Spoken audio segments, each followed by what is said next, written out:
थे। तो उस मंदिर की स्थिति वो थी कि वहां पर प्रॉपर शौचालय बनाया हुआ था उस मंदिर को। इतने बेबाकी से मीडिया फील्ड में रहते हुए ये बात बोल देना कैसा लगता है? मैं आज भी कहता हूँ यार, अगर आप लोग सुन रहे हो सभी लोग, मैं आपसे कहना चाह रहा हूँ भाई, अगर पढ़ने में अच्छे नहीं हो तो फोन आता है और जो सबसे पहले हमसे पूछता है कि तुमने खाना खा लिया, वो हमारी माँ का होता है।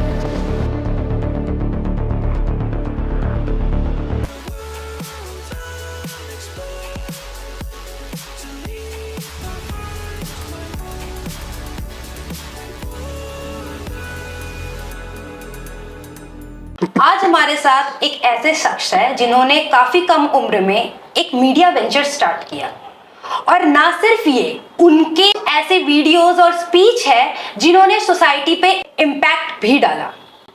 आइए बात करते हैं रोहित शर्मा से। कैसे है रोहित जी? एकदम बढ़िया। तो काफी कम उम्र में एक मीडिया वेंचर स्टार्ट करना, एक मीडिया कंपनी स्टार्ट करना, ये आइडिया आपको कहाँ से आया? स्टार्टिंग से ये था कि मुझे कुछ अपना करना था, कुछ अलग करना था। जहाँ तक मैं जैसे कि मास कम्युनिकेशन कर रहा था, जर्नलिज्म कर रहा था, तो सेकेंड ईयर में ये आइडिया आता है मुझको। तो तब से ये शुरू हुआ कि मेरे को कुछ अलग करना है। लेकिन इसमें सबसे बड़ी जो प्रॉब्लम कहीं ना कहीं मैं देखता हूँ वो ये थी कि सब लोग जॉब्स की तरफ भाग रहे थे, है ना।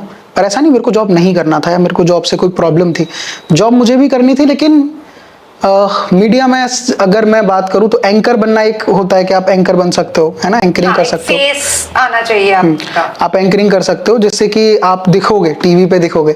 तो पापा वगैरह भी सब यही कहते थे कि टीवी पे दिख जाओ, सबसे बड़ी चीज यही है। तो एंकर बनना था। लेकिन फिर मैंने देखा कि यार एंकरिंग अगर कर भी रहा हूँ या एंकर बन भी रहा हूँ तो क्या मैं सच में कोई इम्पैक्ट डाल पा रहा हूँ सोसाइटी पे, या ये सिर्फ दिखावा है, या ये सिर्फ एक बोलने के लिए है।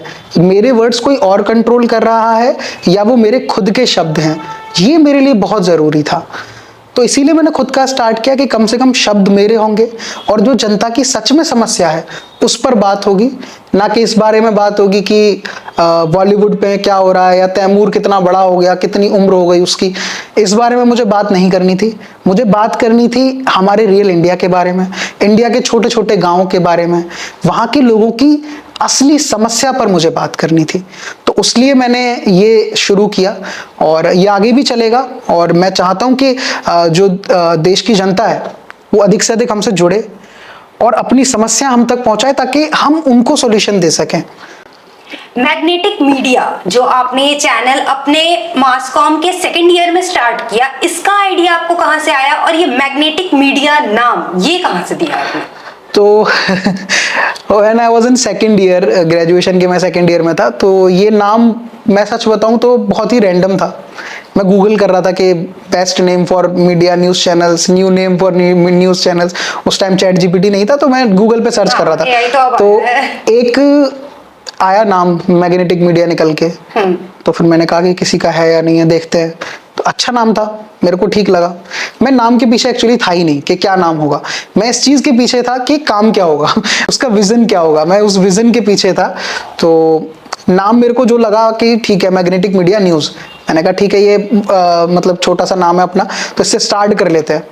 और एकदम स्टार्टिंग अगर देखें तो जब स्टार्ट हुआ था, तो जब हमारी सबसे पहली वीडियो है वो जिन्होंने की है उनका नाम है जिज्ञासा वत्स।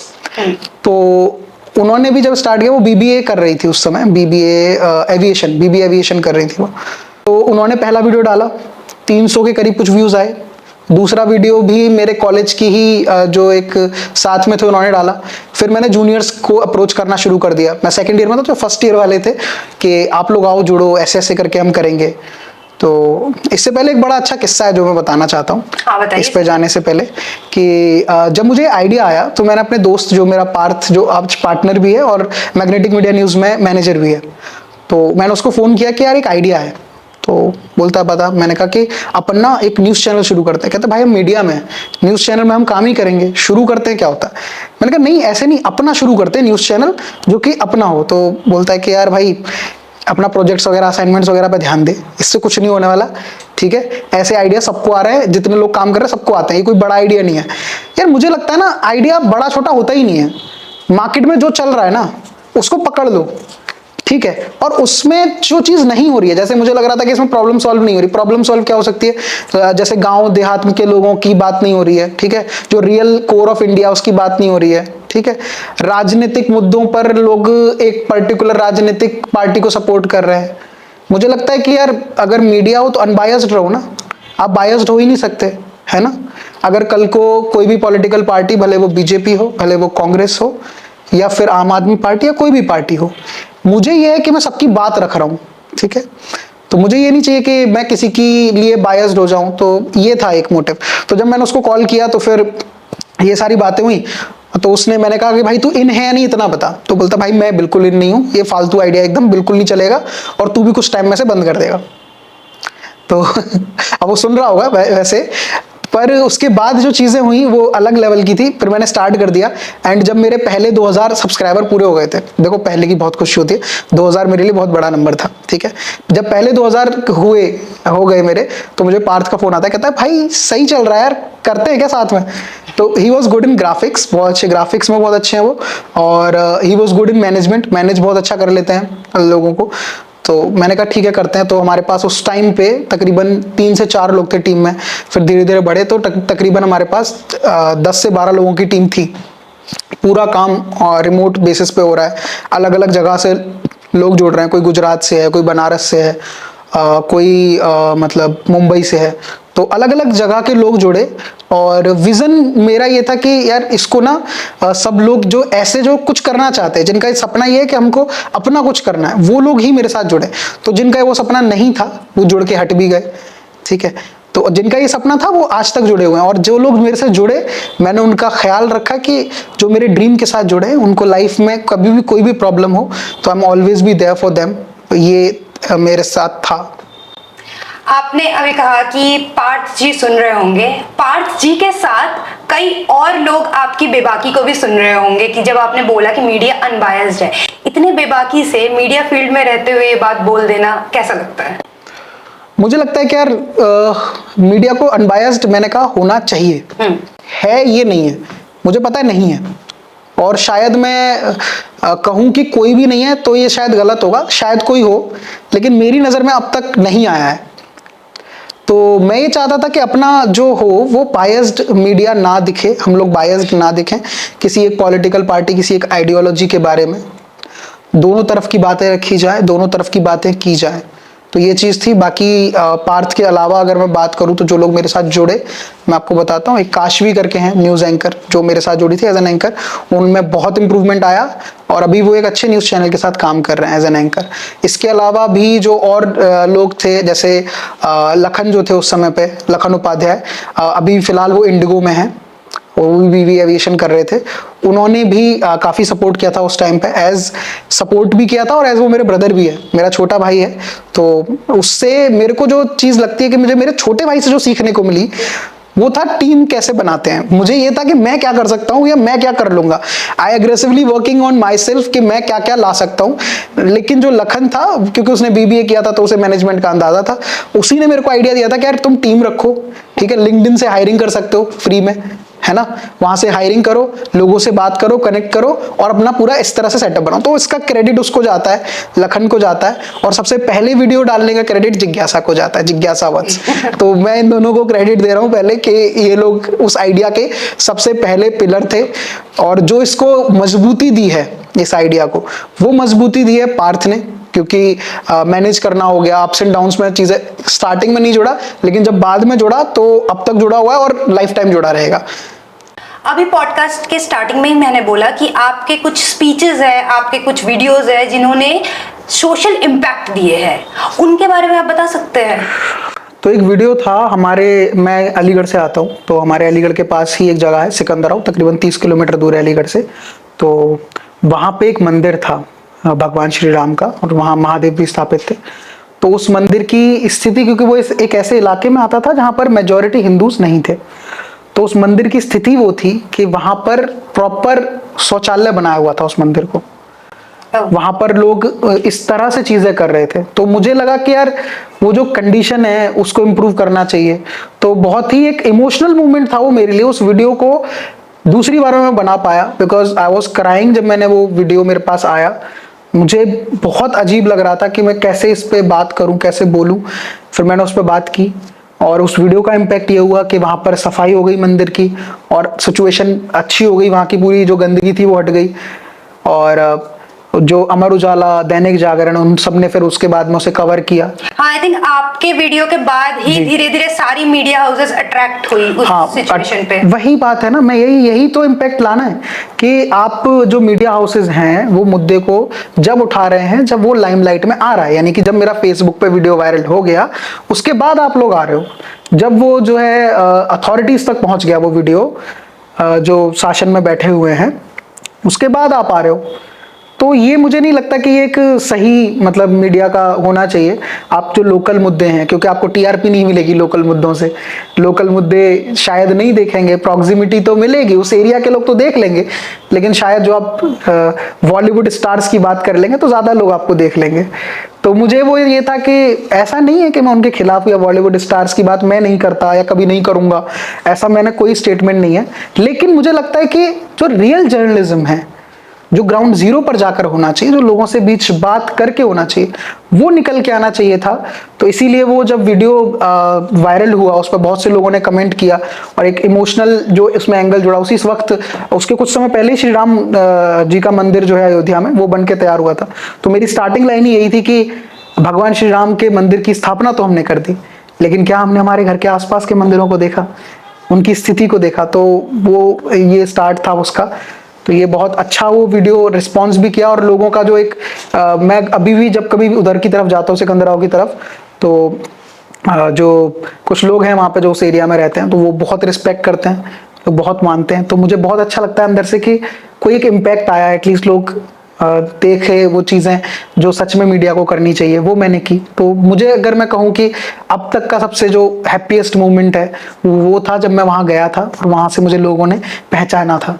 तो वो एक बहुत अच्छा मोमेंट था कि मुझे फेमस होने का कोई शौक नहीं है, मुझे बस इम्पैक्ट डालने का शौक है। तो कहीं ना कहीं मैंने वो इम्पैक्ट लाया अपनी एक वीडियो से। इस फील्ड में आने के लिए, मीडिया में आने के लिए एक बहुत हद तक फैमिली बैकिंग की जरूरत पड़ती है, क्योंकि एक डिग्री से लेकर मीडिया में एक पर्सन होने तक की जर्नी इट टेक्स टाइम। तो फैमिली बैकिंग आपकी कितनी रही? अगर मैं अपने परिवार की बात करूं तो मेरे दादाजी स्वर्गवासी श्री लीलाधर उपाध्याय जी, वो टीचर थे, तो बहुत ही अच्छे टीचर थे। और when he was like 72 years old, तब तक वो बच्चों को पढ़ाते थे, 10th के बच्चों को फ्री ऑफ कॉस्ट। उन्होंने कभी अपने पढ़ाई को पैसों से नहीं किया, जिस बच्चे को भी ज़रूरत होती थी उस हर बच्चे के लिए मेरे दादाजी हमेशा थे। और कहीं ना कहीं उन्हीं का आशीर्वाद है, उन्हीं का कर्म है जो आज हम अच्छा कर रहे हैं करियर में। हमारे फिर पिताजी ने वो भी गवर्नमेंट टीचर रहे। अगर मैं अपने दादाजी की स्टार्टिंग की बात करूं तो 3 साल के थे मेरे दादाजी जब उनके माँ बाप दोनों गुजर गए थे। और मेरे दादाजी के 2 बड़े भाई हैं, जिसमें से एक जन्मांध थे और जो दूसरे हैं उनके राइट हैंड जो था ये टूटा हुआ था, तो उनका राइट हैंड काम नहीं करता था। तो उस टाइम पे उनके मामा जी उनको लेके आए हमारे गांव, भाकरी आदिवासी हमारा गांव है जो कि अलीगढ़ से तकरीबन 15-20 किलोमीटर दूर पड़ता है। तो वहाँ लेकर आए, उनकी देखरेख की। और दादाजी को शुरू से पढ़ने का बहुत शौक था। कंडीशन इतनी ख़राब थी उस समय कि अगर रोटी बन गई तो सब्जी नहीं है और उसके लिए बाहर जाके लोगों से मांगना पड़ रहा है कि आप हमें सब्जी दे दो थोड़ी, पड़ोसियों से। तो ये वाली कंडीशन से उठकर आना, और अब सोचिए कि कितना वैल्यू किया होगा मेरे दादाजी ने एजुकेशन को, कि उनकी गवर्नमेंट जॉब भी लगी। और मैं बताना चाहता हूँ सभी दर्शकों को, जब मैं 10th क्लास में था, एक 10th क्लास के सीबीएसई के स्टूडेंट को वो पढ़ा सकते थे, तो क्या नॉलेज रही होगी उनकी। सोचिए जरा कि किस तरह की नॉलेज रही होगी, वो सीबीएसई के 10th क्लास के स्टूडेंट को पढ़ा सकते हैं। तो मैं आज जो भी कुछ सीखा है मैंने, जो व्यक्तित्व मेरे अंदर झलकता है, वो शायद उन्हीं का व्यक्तित्व है, उन्हीं की शिक्षा है। मेरा सबसे ज़्यादा समय उनके साथ बीता है। और मेरा जो उनके साथ जो समय का कह सकते हैं अपनी ज़िंदगी में, गांव में जब भी रहा और जो पूरा समय बीता, वो दुनिया का सबसे अच्छा समय है। और वो जो कहते हैं ना, बड़े लोगों के साथ बैठ के आप सीखते हो, वहाँ बस बैठ जाओ, आपको अपना कुछ बताना नहीं है, बस उनके साथ अगर आप बैठे भी रहोगे ना तब भी बहुत कुछ सीख जाओगे। तो वो मेरे दादाजी जो है श्री लीलाधर उपाध्याय जी, उनको देश में भी और विदेश में भी लोग काफ़ी जानते हैं। उनके पढ़ाए हुए स्टूडेंट्स विदेश में भी हैं, कुछ आईएएस आईपीएस भी हैं। तो मुझे लगता है कि उनका जो नाम है, उनकी जो ऑरा है वो इतनी बड़ी है कि उसकी छाया तले हमारा पूरा परिवार है। तो अभी भी हमारे आइडेंटिफिकेशन है वो, कि हम अपने दादाजी के, जब भी कोई पूछता था हम लीलाधर उपाध्याय जी के नाती हैं। तो ये आइडेंटिफिकेशन है और ये हमेशा रहेगी। मैं कुछ बड़ा करूं छोटा करूं लाइफ में, कितनी आगे जाऊं, ये सब कहीं ना कहीं उनका आशीर्वाद है मुझे लगता है, और चीजें सही जा रही हैं तो उन्हीं के आशीर्वाद से जा रही हैं। तो आप ऐसा कह सकते हो कि आपके जो लाइफ के आइडल है वो आपके दादाजी ही है। बिल्कुल आपके बिल्कुल प्रेरणा का आपके दादाजी है। बिल्कुल बिल्कुल। देखो इसमें मैं दो चीजें कहूंगा। मेरे को दादाजी ने लाइफ लेसन्स जिसे कहते हैं वो मेरे को दादाजी ने दिए, मुझे पढ़ाया दादाजी ने। मेरी मैथ्स कमजोर थी तो मुझे मार मार के मैथ्स सिखाई। मारते बहुत कम थे, डराते ज्यादा थे। मारते नहीं थे वो, एक बार ही मारा था, पर डराते ज्यादा थे वो, आंखों से डराते थे, उनका जो आवाज थी वो डराती थी। वही गुण शायद पापा जी में भी आए, वो भी डराते अच्छा है। वो भी नहीं मारते, बचपन में तो मारा था लेकिन वो भी उतना नहीं। तो ये था कि हाँ उनसे वो एक लाइफ लेसन्स मिले। लेकिन अगर मैं कहूँ कि पहली बार जिसकी वजह से मैंने माइक हाथ में लिया था वो मेरे दादाजी के बड़े भाई जो कि जन्मांध हैं। उनके साथ, अगर दादाजी के बाद किसी के साथ मेरा सबसे ज्यादा समय बीता है और जिससे मैंने कहानियां सुनी है बचपन की, तो वो थे। पहली बार माइक हाथ पे कब लगा? पहली बार ये चस्का कि लोगों पे इम्पैक्ट डालना है, स्पीच देना है, ये चस्का कब लगा? तो बिल्कुल स्टार्टिंग बताऊं तो मैं एक शिविर में गया था। हमारे यहाँ कुछ शिविर हुआ करते थे, योगा शिविर जैसे कहते हैं। कितने साल के थे आप? 5 साल का था मैं उस समय। तो मैं पहली बार योगा शिविर में गया था। तो वहां पे क्या था कि जो आचार्य थे उन्होंने सवाल किया कि किसी को अगर प्रहलाद की कथा आती है। मैंने दादाजी से सुन रखी थी प्रहलाद की कथा।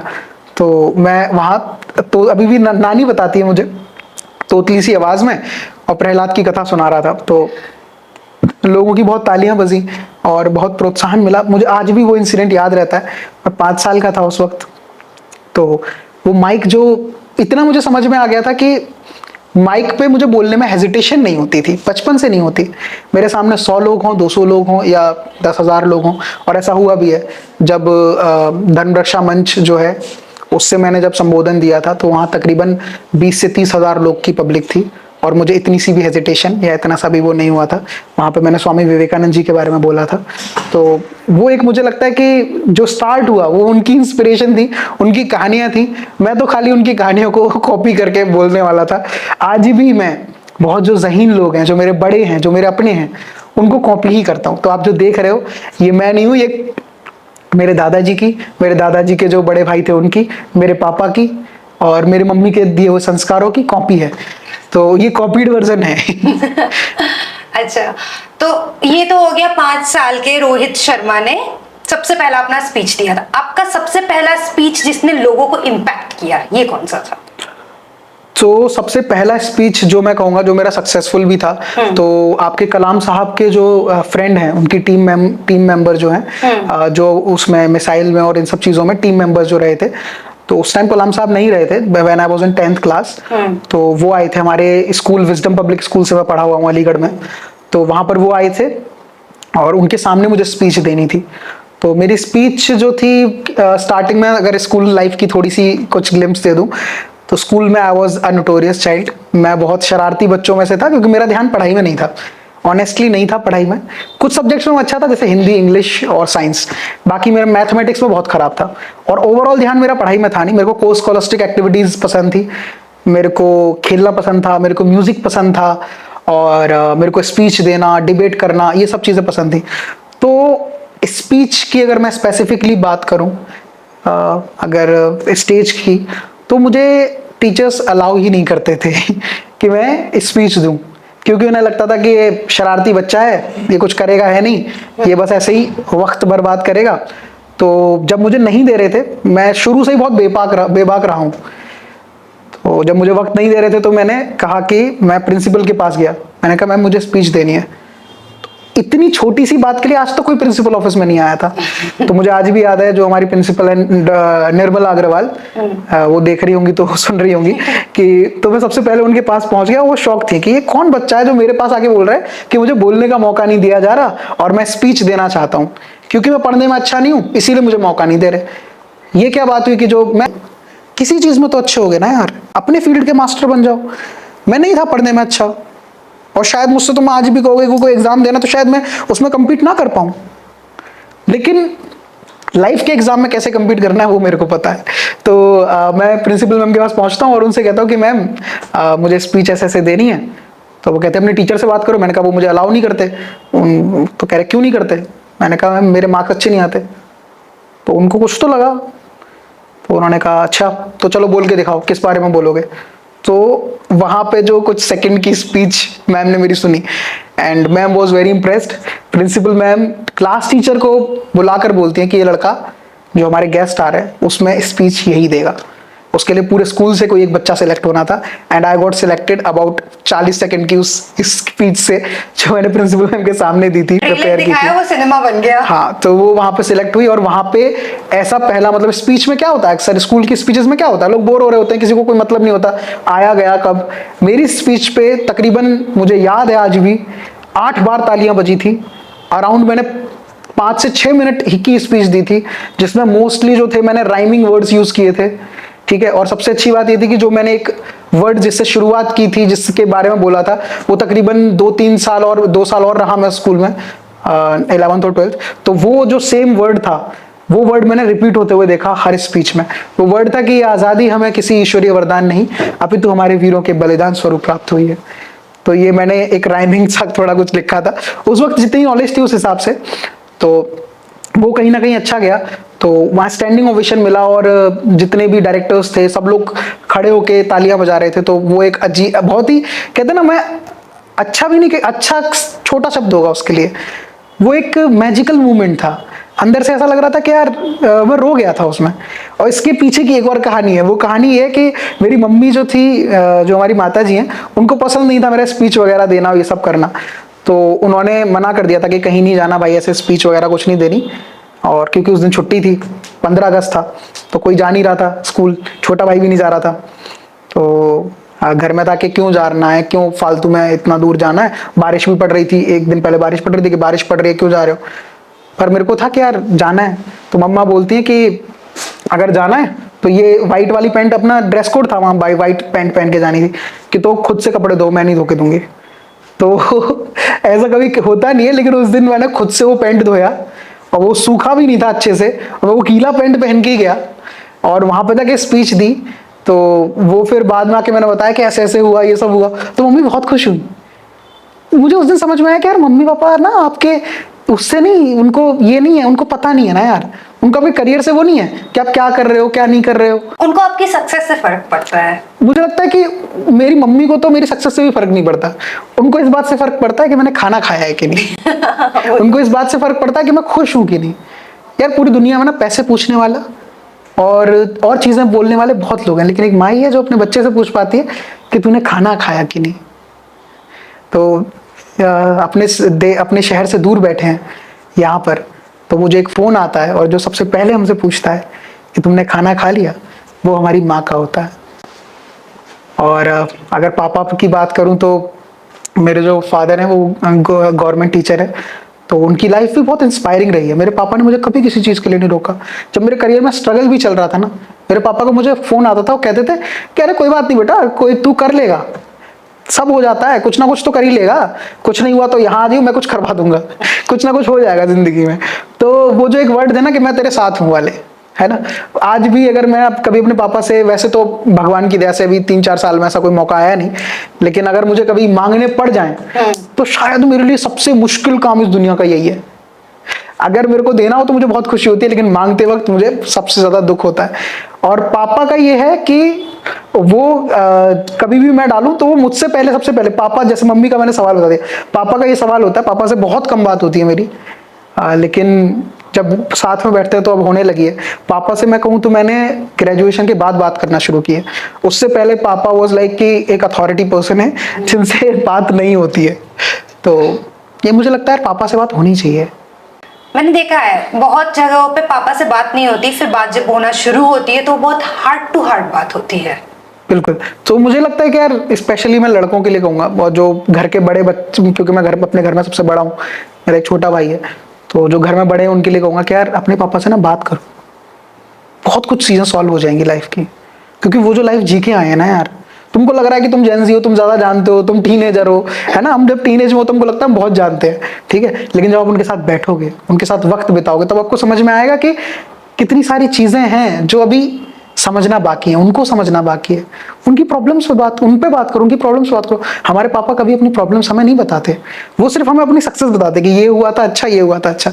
कभी उनका खराब उनसे पूछ के देखो, अंदर से ना जो मोटिवेशन मिलेगी। जो लोग कहते हैं ना कि यार पढ़ाई में मन नहीं लगता या किसी करियर में मन नहीं लगता, क्या करें, मन ही नहीं करता जॉब करने का।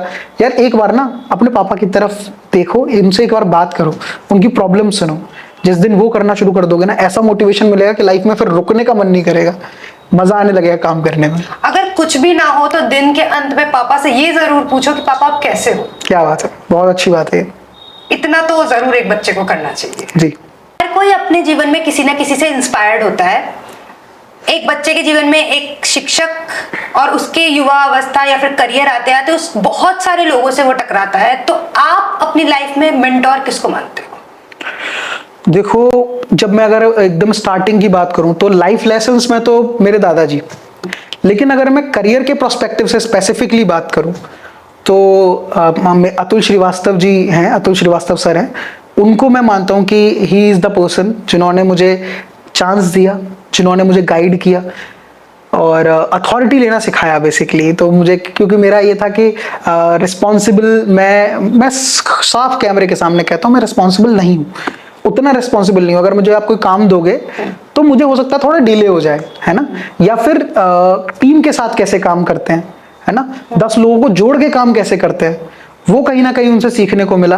और मेरे मेंटोर हैं अतुल श्रीवास्तव सर, मैं उनकी बहुत रिस्पेक्ट करता हूँ and he is the person जिन्होंने मेरे करियर को एक स्पाइक दिया। और चीज़ें मैं सिर्फ जिन्होंने मुझे न्यूज़ रूम से निकाल के रियल एस्टेट की दुनिया में इंट्रोड्यूस कर दिया। तो एक न्यूज़ रूम, फिर जब हम रियल एस्टेट में वीडियोस बनाना मैंने स्टार्ट किया, तो वो कहीं ना कहीं अतुल श्रीवास्तव सर का एक उसमें हाथ है। आपने अभी बोला रियल स्टेट, पहले आपने अपने सेकेंड ईयर जर्नलिज्म से मीडिया में शुरुआत की, आपने अपना एक मीडिया चैनल बनाया, अब रियल स्टेट में है, आप कंटेंट क्रिएशन का भी काम करते हैं। ये सारे ट्रांजिशंस लाइफ में इतनी कम उम्र में कैसे कर पा रहे हैं आप, एक के बाद? देखो यार, मैं तो ये कहता हूँ कि ट्रांजिशन बहुत इंपॉर्टेंट है, ठीक है। जो अपॉर्चुनिटी को यस नहीं बोलता ना, फिर लाइफ उसे नो बोल के चली जाती है ना। अपॉर्चुनिटी को हमेशा यस बोलो, लेकिन किसको यस बोलना है ये भी सोचो। देखो, मैंने इतने जो आप ट्रांजिशंस बोल रहे हो वो एक्चुअली मेरे को कंटेंट क्रिएशन के इर्द गिर्द घूम रहे हैं। मैं हर जगह कंटेंट क्रिएटर ही रहा। अगर मैं मीडिया में हूँ, हालांकि मेरे बहुत कम वीडियो आए, क्योंकि मुझे लगता था कि जो वीडियो इंपैक्ट डाले मैं सिर्फ वही वीडियो पे बात करूँ, और मेरे जो फालतू की बातें करने के लिए वीडियो बनाने की कोई जरूरत नहीं लगी। तो मेरे बहुत कम वीडियो आए, लेकिन जो आए वो इम्पैक्ट डाल के गए, किसी न किसी मुद्दे पर आए। तो जब फिर रियल एस्टेट की बात करें तो इसमें भी शुरुआत कंटेंट क्रिएशन से अभी हुई है और बहुत अच्छा जा रहा है इसमें भी। तो कंटेंट क्रिएशन से शुरुआत हुई। मैं तो ये सिर्फ इतना सा जानता हूँ कि आप ना बंधे हुए नहीं हो कि आप न्यूज़ एंकर हो, है ना। अगर मैं कोई भी काम कर रहा हूँ, हो सकता है मैं कुछ टाइम बाद मैं कुछ और कर रहा हूँ, कि स्विच करने में क्या दिक्कत है। आजकल को लोग कहते हैं नहीं मेरा तो एम है, मोटिवेट हो जाते हैं सो कॉल्ड मोटिवेशनल स्पीकर्स को सुन के कि मेरा तो एम है, मैंने तो अपना गोल बना लिया है, मैं तो यही करके दिखाऊंगा, यही करके रहूंगा। ये मेरे हिसाब से गलत है यार, गलत अप्रोच है। क्यों यही करके दिखाऊंगा? अगर मैं एक्टर नहीं बन पाया तो क्या मैं कुछ नहीं करूं? मैं लाइफ में ऐसे ही रहूं, पूरी जिंदगी एक्टर बनने का वेट करूं, अपनी उम्र निकाल दूं? अगर मुझसे नीट नहीं निकल रहा मान लो, और मुझे हो गए 4-5 साल, तो क्या करूं? कुछ ना करूं, डिप्रेस हो जाऊं? यही डिप्रेशन की वजह है आजकल इंडिया में, क्योंकि इन मोटिवेशनल स्पीकर्स ने ऐसा कर दिया है कि अगर ये नहीं किया तो मर जाओ। ये नहीं होना चाहिए ना। नहीं हुआ नहीं हुआ, कुछ और करेंगे, ट्राई करते रहो ना यार, कुछ ना कुछ तो हिट होगा ना। आप अगर रणवीर अलाहाबादिया को देखिए तो उन्होंने कैसे शुरू किया था और कितने सारे ट्रांजेक्शंस देखने को मिलेंगे।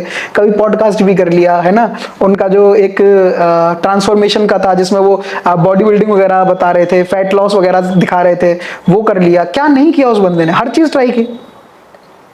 तो अगर सोचिए कि आपको कैसे पता कि आपका पैशन क्या है।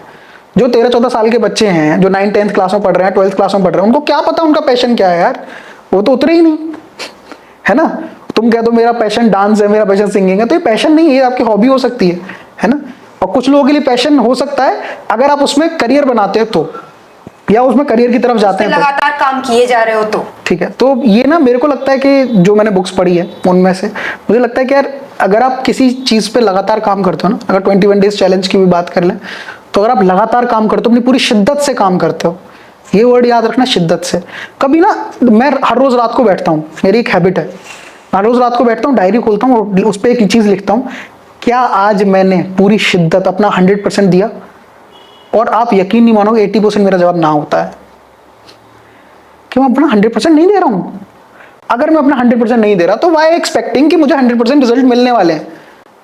जितने परसेंट मैं दूंगा उतना ही तो रिजल्ट मिलेगा ना। आपका कहने का मतलब है कि आप जो कर रहे हो उस पे आपको अपना 100% देना चाहिए, बिल्कुल देना कम चाहिए। नहीं निकलेगा। देखो जॉब जो करने, जॉब लोग जो लोग जॉब कर रहे हैं वो लोग सोचे कि मेरा 9 बजे का टाइम है और 6 बजे का या 5 बजे का मेरा आउट है, तो इस बीच में घंटे में मैं कैसे वक्त काटूं।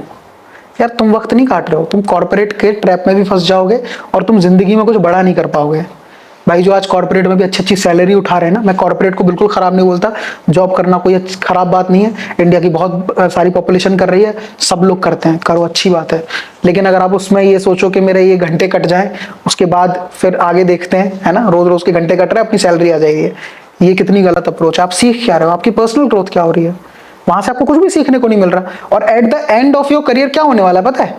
At the end of your career आपको ऐसा लगेगा कि मैं कुछ सीखा ही नहीं, और फिर आप अच्छा अप्रिसिएशन नहीं ले सकते किसी जॉब में। तो मुझे लगता है कि जॉब भी अगर आप कर रहे हो, तो एक कोट है बड़ा अच्छा, मेरे को बड़ा पसंद आता है कि अगर आप जॉब कर रहे हो तो बिजनेस की तरह करो, और अगर बिजनेस कर रहे हो तो जॉब की तरह करो। इसको समझिएगा, थोड़ा डीप है कि अगर आप जॉब कर रहे हो तो उसे अपनी अथॉरिटी लेके उसे बिजनेस की तरह करो, और अगर आप बिजनेस कर रहे हो तो उसमें अपना टाइमली रहो और सारी चीजें जॉब की तरह करो, खुद को जॉब दो। तो इस तरह से चीजें हैं कि जो बिजनेस और जॉब वालों को ध्यान में रखनी चाहिए, जो मैं खुद भी ध्यान में रखता हूँ, अपने एक्सपीरियंस से जो चीजें मैंने सीखी हैं वो मैं आपको बता रहा हूँ। आपने अभी बोला कि आप किताबें भी पढ़ते हो जी, रोज रात को डायरी भी लिखते हो, आपकी वीडियोस ने सोसाइटी पे इम्पैक्ट डाला है, लोगों पे इम्पैक्ट डाला है, किस किताब ने आपके जीवन पे इम्पैक्ट डाला है? तो देखो सबसे बड़ी किताब जिसने मेरे जीवन पर इम्पैक्ट डाला, मैं कहता हूँ सबको पढ़नी चाहिए, वो किताब है कि आप अपने से ज़हीन जो लोग हैं उनके साथ समय बिताओ। इससे बड़ी किताब कोई नहीं हो सकती। मेरे जो मेंटर हैं अतुल श्रीवास्तव, मेरा ये होता है कि मैं उनके साथ रोज आधा घंटे समय बिताता हूँ। भले मैं उनसे काम की बातें ना भी कर रहा हूँ, लेकिन क्या था, बड़े लोगों के सानिध्य से आप सीख जाते हो, उनके साथ रह के मैं सीख जाता हूँ, है ना। वो किस तरह से बात करते हैं, क्या उनका मतलब क्लाइंट से कैसे डील करते हैं, क्या उनकी बातें होती हैं, है ना। तो उनकी हर एक चीज़ कुछ ना कुछ सिखा देगी आपको। तो मेरा ये है, मैं उनके साथ हर रोज आधा घंटा बिताता हूँ। उनकी इंपॉर्टेंट मीटिंग हो, कुछ भी हो, मैं कहीं ना कहीं से टाइम निकाल के उनके साथ वो आधा घंटा ले लेता हूँ उनका। तो ये मेरे को लगता है ये सबसे बड़ी किताब है, मेरे जो है मेंटोर मेरी सबसे बड़ी किताब है जिसने मेरी लाइफ पे इम्पैक्ट डाला है। बाकी जो और किताबें, अगर बुक्स की स्पेसिफिकली बात कर लें तो बुक्स में रिच डैड पुअर डैड हो गई, और भी जो सेल्फ हेल्प बुक्स हैं वो हो गई, काफ़ी सारी बुक्स मैंने पढ़ी हुई हैं। मोटिवेशनल और सेल्फ हेल्प। हाँ, सेल्फ हेल्प और मोटिवेशनल बुक्स। मुझे लगता है मोटिवेशन वो फ्यूल है ना, जो अगर सही से किसी गाड़ी में आ गया तो वो उसको उस गाड़ी को ना जेट बनने से कोई नहीं रोक सकता। तो ये एक मुझे लगता है कि मोटिवेशन का वो होता है, आप इंस्पायर कर दो लोगों को। स्वामी विवेकानंद जी जो थे वो इंस्पायर ही तो करते थे यूथ को, और देखिए उनके इंस्पिरेशनल कोट्स आज तक चलते हैं। तो अगर आप किसी को देख के इंस्पायर हो रहे हो तो मुझे लगता है कि ये अच्छी बात है, लेकिन अगर आप खुद को देख के इंस्पायर हो रहे हो तो इससे अच्छी बात कुछ नहीं है। अपने आप को अपना मास्टर बनाओ, खुद को देख के इंस्पायर हो, लेकिन एक लाइफ में मेंटोर बहुत ज़रूरी है, क्योंकि वो आपकी वो चीज़ों में इंप्रूवमेंट ले आते हैं जो शायद आपको नहीं दिख रही होती। कई बार अहंकार वश हमें नहीं दिखती चीज़ें, और मैं सच बताऊँ तो अहंकार सब में आता है कभी ना कभी। कहीं भी किसी भी जगह आप ग्रेट हो जाओगे या फिर बहुत जल्दी कुछ अचीव कर लोगे ना, तो आप में अहंकार आ ही जाता है। आपने इतनी सारी अच्छी अच्छी बातें हमें बता दी, हमारे दर्शकों को सुना दी। अब आप हमें ये बताइए कि आपका चाइल्डहुड ड्रीम जो एक बच्चे का होता है कि ये बनना है, वो बनना है, वो अचीव हो गया है? यार मेरा चाइल्डहुड ड्रीम बहुत अजीब अजीब से थे, तो अनअचीवेबल थे कहीं ना कहीं। मतलब अनअचीवेबल तो नहीं थे, लेकिन बहुत शिफ्ट हो रहे थे। अगर मैंने बॉर्डर मूवी देख ली तो मुझे फौजी बनना है, ठीक है। अगर मैंने कोई और मूवी देखी तो मुझे कुछ और बनना है ना। किसी मूवी में मैंने देख लिया कि दो लोग ऐसे बात कर रहे हैं कि मिस्टर रायचंद आपकी बिजनेस, तो मुझे बिजनेसमैन बनना है। तो मैं बहुत इन्फ्लुएंस, बचपन वाला मैं तो बहुत इन्फ्लुएंसिंग था, वो कहीं भी जाके इन्फ्लुएंस हो रहा था। और इवन जब मैं 9th-10th क्लास में गया, मैं इसीलिए मैंने कहा आपसे स्टार्टिंग में, नहीं पता होता यार क्या करना है, मुझे नहीं पता था मुझे क्या करना है। बी फार्मा करने की सोच रहा था मैं, तो मास कॉम सोचा ही नहीं था, ठीक है। मैं सोचा था बी फार्मा कर लूं, लेकिन फिर मैंने जब पापा ने मेरे से कहा बैठे साथ में कि तुझे क्या पसंद है, तो मैंने कहा मुझे जो पसंद है वो आप करवाओगे ही नहीं। तो कह रहे कि बता क्या पसंद है, तो मैंने कहा मुझे बोलना पसंद है। तो कह रहे थे कि बोलना पसंद है, ये क्या कोई होता है कि तू जाके सड़क पर बोलने लग जाएगा, ये क्या हुआ, बोलना पसंद है, ये कोई करियर थोड़ी हुआ। तो क्योंकि मास कम्युनिकेशन के बारे में उतनी नॉलेज नहीं है हमारे, क्योंकि मैं देखो एक छोटे शहर से आता हूँ, मैं अलीगढ़ से आता हूँ, तो वहाँ मास कम्युनिकेशन। और फिर मेरे पापा बहुत सीधे इंसान है, बहुत सच्चे इंसान है, बहुत भोले इंसान है। और मैं कहूँगा कि शायद ये लास्ट जनरेशन है जिसमें हमें इतने भोले लोग देखने को मिल रहे हैं। आने वाली जनरेशन तो आप देख ही रहे हो, तो वो बहुत सीधे हैं। तो उन्होंने कहा कि इसमें क्या होता है। इवन जब मैं सेकंड ईयर में था तब भी मुझे कॉल करके कहते थे कि अभी भी तेरा बी फार्मा में एडमिशन करा दूंगा, अगर तुझे लग रहा हो कि यहाँ पे नहीं बन रहा है कुछ, यहाँ पे तो तू माइक लेके लोगों के आगे पीछे भागने वाला है क्या, बता दे। उनको लगता था कि मीडिया का मतलब होता है आप ग्राउंड रिपोर्टर। तो ग्राउंड रिपोर्टर खराब नहीं होता, लेकिन उन्हें पता ही नहीं है ना उसका मतलब क्या होता है, या वो पैसे कमाते भी हैं नहीं, या कैसे कमाते हैं। वो हमें सक्सेसफुल देखना चाहते हैं ना, उनका ये था। तो बाकी अभी जो कर रहा हूँ शायद अच्छा कर रहा हूँ, और बाकी जो दादाजी हैं शायद वही करवा रहे हैं, जो भी है वही उन्हीं की सब गाइडेंस है। लाइफ में कुछ भी किसी के से गलत कमिटमेंट नहीं करूंगा, इतना मेरा है। किसी से कोई झूठी बात नहीं कहूंगा, और अगर भले मैं प्रॉपर्टी का काम करूं या मैं मीडिया का काम करूं, सोसाइटी में इम्पैक्ट लाने की कोशिश मैं करता रहूंगा। अब अपने लाइफ में इतना आगे बढ़ चुके हो, इतना कुछ अचीव कर लिया, अभी अगर आपको बोला जाए टाइम में पीछे जाकर 15 साल के रोहित शर्मा को कौन सा ऐसा मैसेज देना चाहोगे? 15 साल वाले को मैं कहना चाहूँगा यार, पहले तो अग्रेशन कम करो थोड़ा, क्योंकि बहुत अग्रेसिव था मैं उस समय। और यार मैं तो ये कहता हूँ यार, अग्रेसिव जो बच्चा नहीं है वो क्यों नहीं है यार, सुस्त बच्चा अजीब सा ऐसा क्यों है, होना चाहिए यार अग्रेसिव। मैं तो उससे ये कहना चाहूंगा भाई मजे ले, अच्छा कर रहा है ना, क्योंकि मैं कुछ कर ही नहीं रहा था, मैं मजे ले रहा था। तो मुझे लगता है कि वो जरूर लेने चाहिए सब लोग, ठीक है। लाइफ में एंजॉय करो लाइफ को, ये लाइफ आपके रूल्स बनाने के लिए और ये सब के लिए नहीं है। लेकिन वो 15 साल वाले से कहना है मुझे, ये बात याद रखना। आप लोगों से नहीं कह रहा हूँ, जो लोग देख रहे हो, जो लोग कॉलेज में हो, यही वक्त है सीरियस होने का। सीरियस हो जाओ लाइफ को लेकर, जिंदगी को लेकर। अभी से अपना पैशन जो है, वो पैशन ऐसा नहीं है यार कुछ हार्ड फास्ट नहीं, मुझे पैशन देखना नहीं यार, चीजें ट्राई करो, हो रही है ठीक है, नहीं हो रही और ट्राई करो। जो हिट हो गया ना वही पैशन है भाई। 17 मूवी बनाता है अक्षय कुमार, उसमें से कोई 1 या 2 हिट होती है, ठीक है, पर वो उसकी वो 17 का वो निकाल देती है ना, तो वो एक मूवी तो चाहिए हिट होने वाली। इतने देर तक हमारे साथ बैठे, बातचीत की, एक मैसेज जो आप हमारे दर्शकों को देना चाहेंगे वो क्या होगा? तो यार देखो, मेरी लाइफ जो पूरी रही है वो एक तो मैं नहीं कह सकता, 2 मैसेज कह सकता हूँ कहीं ना कहीं 2 सेंटेंस में। पहली एक चीज़ कि यार मैंने अपने दादाजी से बहुत कुछ सीखा है, उनकी ज़िंदगी से बहुत कुछ सीखा है। तो मैं कहूँगा यार, ये पितृपक्ष चल रहा है अभी, शायद ये वीडियो देख रहे हो तो कुछ और चल रहा हो, पर अभी पितृपक्ष चल रहा है। अपने जो दादाजी हैं, अगर आपके इस वक्त आपके साथ हैं तो उनको जाके हक कर लो, उनके साथ वक्त बिताओ, क्योंकि जो उनके साथ वक्त बीतेगा ना वो पूरी जिंदगी याद रहेगा, और उनकी दी हुई शिक्षा पूरी जिंदगी काम आएगी। और दूसरा मैसेज जो यूथ के लिए होगा वो ये होगा कि यार आप ना अपने पैशन और करियर इन सब पे तो ध्यान दो ही दो, लेकिन अपनी फैमिली को देख के चलो। इससे बड़ा मोटिवेशन आपको कोई नहीं दे सकता। जब आप अपने पापा को देखकर चलोगे, उनको उनकी चीज़ें समझोगे कि किस तरह से उन्होंने मेहनत की, जैसे मेरे दादाजी ने किस तरह से मेहनत की थी, जैसे शायद हिंदुस्तान के 80% लोगों की यही कहानी है।